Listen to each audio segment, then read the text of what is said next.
ভারত থেকে আমদানি করা প্রায় ২৭,০০০ টন চাল বাংলাদেশে এসে পৌঁছেছে। চালবাহী জাহাজ চট্টগ্রাম বন্দরে পৌঁছেছে। খাদ্য মন্ত্রণালয়ের এক সংবাদ বিজ্ঞপ্তিতে তথ্য জানানো হয়েছে। এতে বলা হয়, উন্মুক্ত দরপত্র চুক্তির আওতায় ভারতের অন্ধ্রপ্রদেশের কাকিনাডা বন্দর থেকে ২৬,৯৩৫ টন চাল নিয়ে এমবি এসডিআর ইউনিভার্স জাহাজটি বন্দরে পৌঁছেছে। এটি বর্তমান অন্তর্বর্তীকালীন সরকারের আমলে ভারত থেকে আমদানি করা চালের দ্বিতীয় চালান। খাদ্য মন্ত্রণালয় আরও জানিয়েছে, জাহাজে থাকা চালের নমুনা সংগ্রহ করে ভৌত পরীক্ষা শেষে দ্রুত খালাসের কাজ শুরু হবে। এজন্য ইতোমধ্যে প্রয়োজনীয় ব্যবস্থা নেওয়া হয়েছে।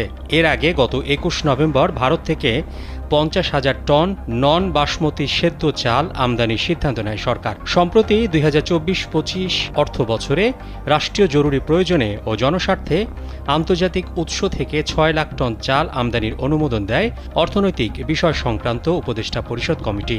পরে ১৮ ডিসেম্বর সচিবালয় মন্ত্রিপরিষদ সভাকক্ষে অর্থ উপদেষ্টা ডক্টর সালেউদ্দিন আহমেদের সভাপতিত্বে অনুষ্ঠিত সরকারি ক্রয় সংক্রান্ত উপদেষ্টা পরিষদ কমিটির বৈঠকে চালসহ ভোজ্য তেল, ডাল, সার ও এলএনজি ক্রয় সংক্রান্ত আরও কয়েকটি প্রস্তাব অনুমোদন হয়েছে।